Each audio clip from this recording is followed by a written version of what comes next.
Hey homeschoolers, I'm Melissa Webb, former full-time classroom teacher and homeschool mom turned full-time business CEO and encourager to homeschool families everywhere.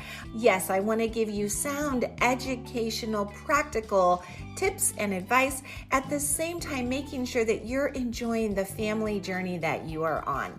So if you are looking for a place to be encouraged and inspired, you have found the perfect podcast. Homeschooling is a work of heart is truly the perfect place to start. So welcome. Let's jump in.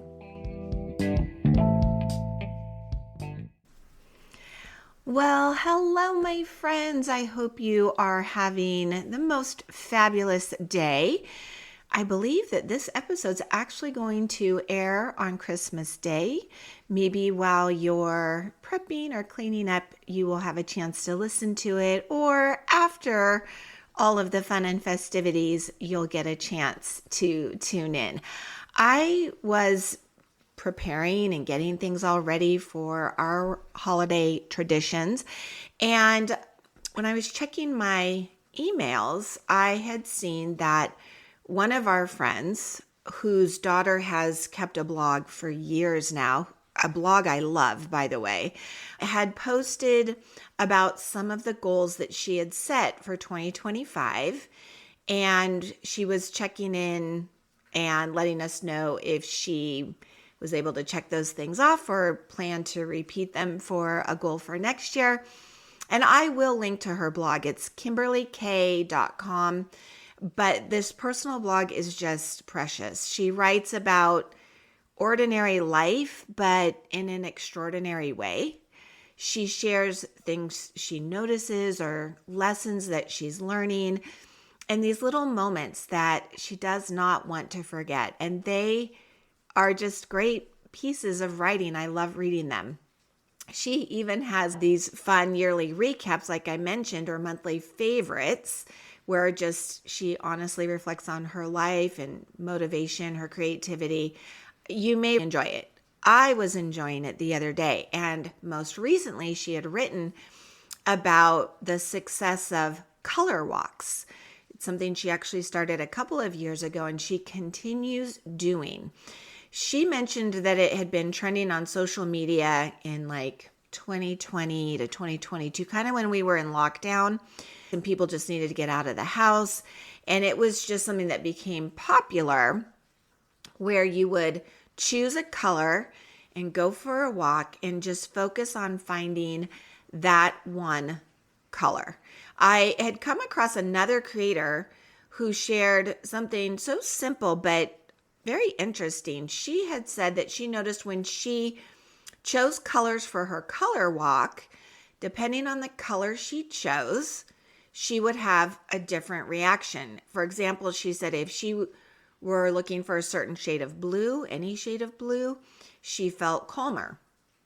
But when she chose to find yellows, she felt more energized, which is interesting, isn't it? Because colors can evoke emotions in us. So she was inviting her followers to just pay attention to how different colors affected their mood. And I loved that because it just reminds me how much we rush past things that are actually capable of shaping how we feel and what we notice and what we appreciate. And I'd say that is really the heart of color walks. And I thought, especially this time of year, when maybe we've put all of the textbooks on the back burner and we're just enjoying some family time during our winter break, why not do a color walk? It could be a color anything. Are you going snowboarding over winter break? It could be color snowboarding. It's whatever you want it to be.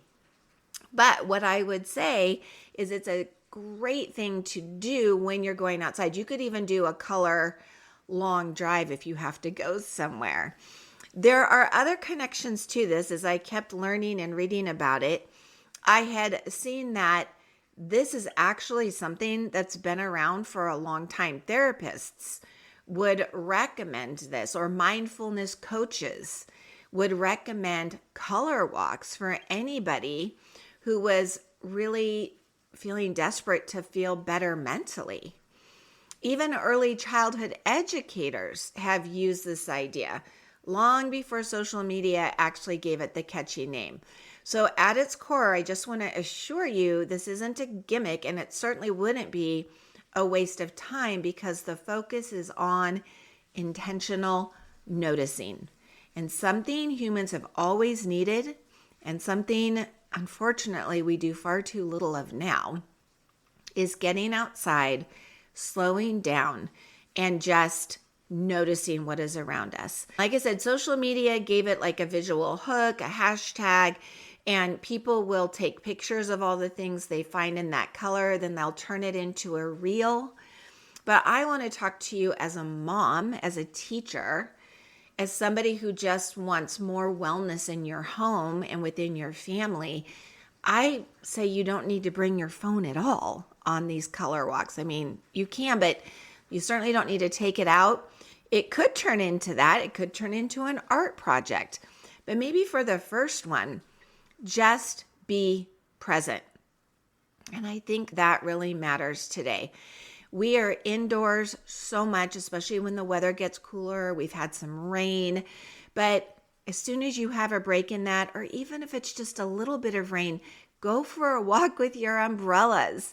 There's nothing wrong with that. In fact, that really sticks in the memory banks of children, especially if you live somewhere where it doesn't rain super often. Go for a walk in the rain, wear your hat and your rain jacket and your rain boots and jump in puddles and have fun. Kids are overstimulated by their video games and their iPads and their smartphones, but they're underexposed to nature these days. So in today's episode, I am just encouraging you to get outside.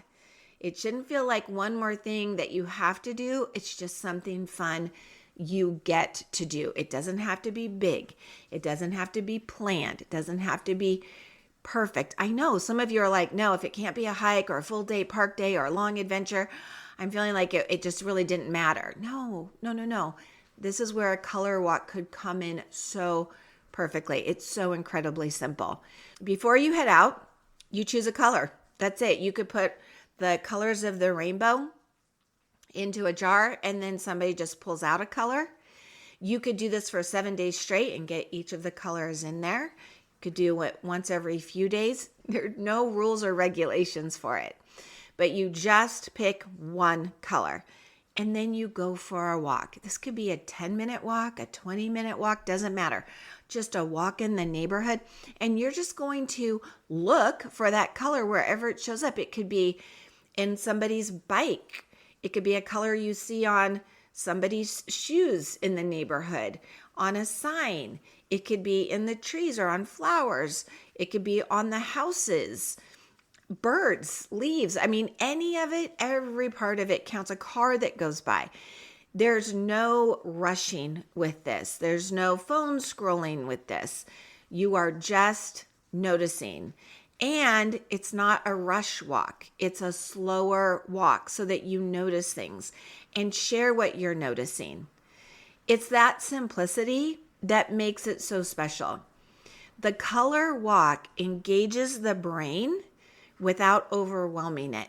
That's why it's so effective.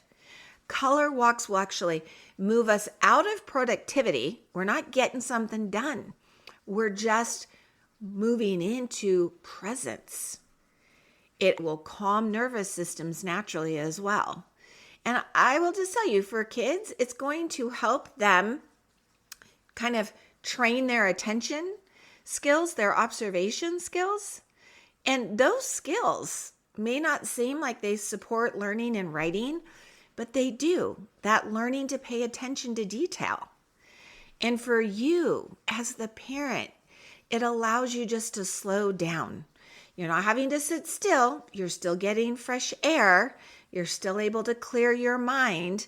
It's giving some great topics for discussion. The brains are all moving, and there's this something gentle that we can focus on.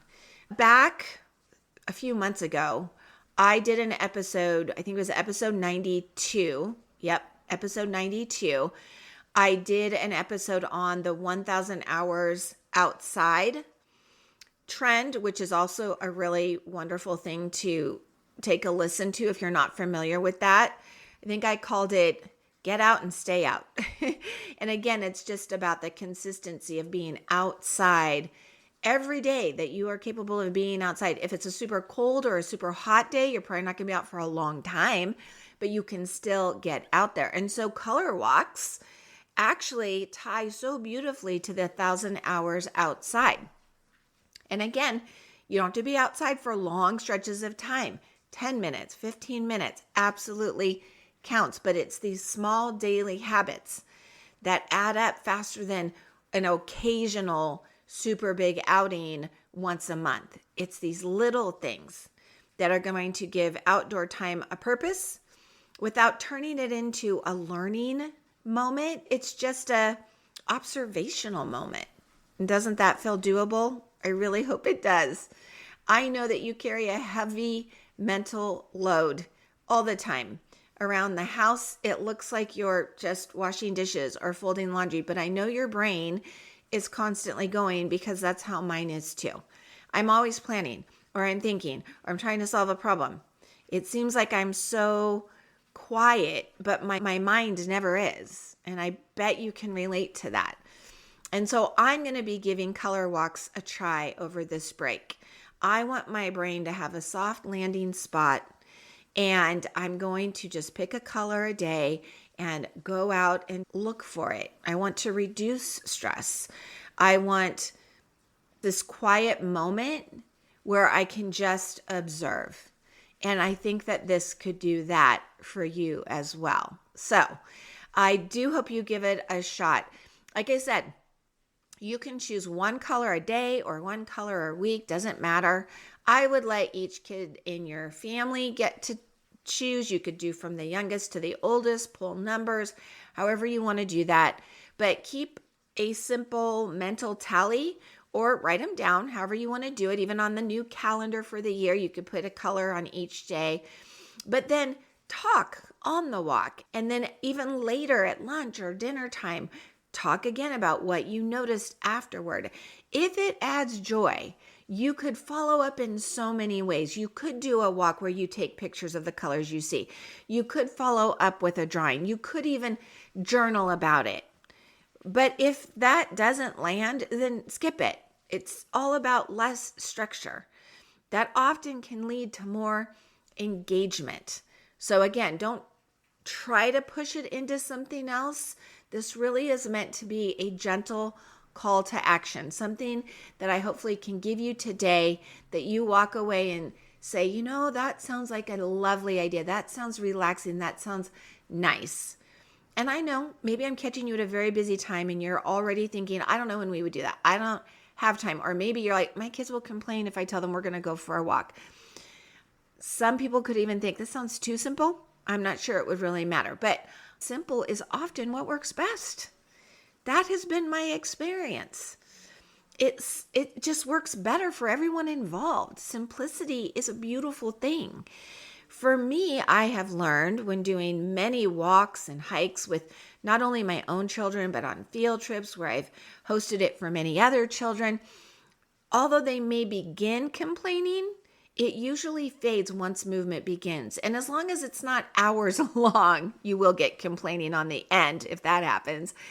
If it is just short and sweet, like I said, 10, 15, 20 minutes, the complaining fades, and right before they get ready to complain again, you're back home. The point is to be present. That is the goal. It's not about performance. It's just about noticing. And maybe even throwing in some descriptive language as your vocabulary is going to grow naturally. You're going to use words to describe things. You may even see curiosity increase. That could lead to questions. Nature's just a beautiful place, and it shouldn't just be in our background. It should be the foreground of our lives, and even better when it is a shared experience. It's just so beautiful. So that is your invitation. I hope you choose one day this week, pick one color, walk around the block or even sit in the backyard to start off if you want to. And then just notice the feelings. Talk about the feelings. If it does feel good, which I think it will, then do it some more. Momentum matters more than perfection. And just remember, we are not meant to live life entirely indoors. The outdoors is a gift. It has healing properties. God created it for us. Why do we not want to spend more time in it, breathing the air, noticing the beauty? Just allow that awareness to change everything mentally, emotionally. Let the physical stress go. Nature doesn't demand anything from us, although sometimes my weeds feel like they do. But in general, it does not. And small choices are going to shape your family culture. Over time, you are setting tradition and memory every time you do these kinds of things. What a great investment. It's like an investment in family connection and calm and curiosity. So I'm so curious. You'll have to tell me, what color will you pick first? Right on.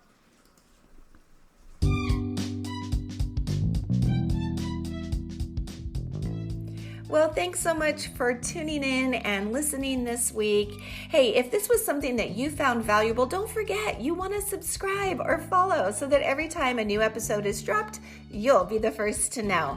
And hey, before you go, if you are looking to get some of this academic writing under your belt and outsourced so that it's one less thing, freeing you up to enjoy more time with your family, hey, you're going to want to head over to writeonweb.com to see what kinds of resources and materials I have available for you. I will look forward to seeing you there, and I will look forward to seeing you here in our next episode. Right on.